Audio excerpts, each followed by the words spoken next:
வணக்கம். ஒரு அழகான திருக்குறளை படிக்க நீங்கள் தயாரா? குறள் 461. அதிகாரம் தெரிந்து செயல் வகை. பால் பொருட்பால். அழிவதுவும் ஆவதுவும் ஆகி வழிபயக்கும் ஊதியமும் சூழ்ந்து செயல்.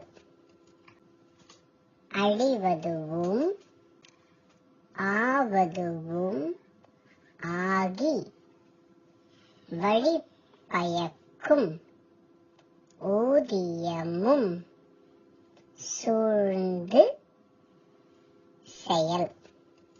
பொருள்: ஒரு செயலை நம்ம செய்கிறதுக்கு முன்னாடி இந்த செயலை செஞ்சால் என்ன நன்மை வரும், என்ன நல்லது நடக்கும், இல்லை என்ன தீமை வரும் அப்படின்னு நல்லா ஆராய்ந்து பார்த்துட்ட பிறகு தான் அந்த செயலை செய்யவே ஆரம்பிக்கணும் அப்படின்னு வள்ளுவர் சொல்கிறாரு.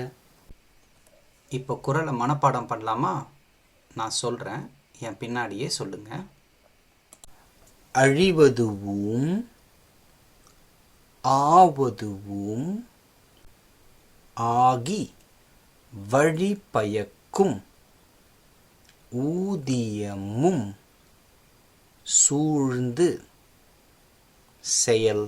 அழிவதுவும் ஆவதுவும் ஆகி வழிபயக்கும் ஊதியமும் சூழ்ந்து செயல். இன்னும் கொஞ்சம் வேகமாக சொல்லலாமா? அழிவதுவும் ஆவதுவும் ஆகி வழிபயக்கும் ஊதியமும் சூழ்ந்து செயல். மீண்டும் மீண்டும் சொல்லி பாருங்க, சீக்கிரமாக மனப்பாடம் ஆயிடும். நன்றி, வணக்கம்.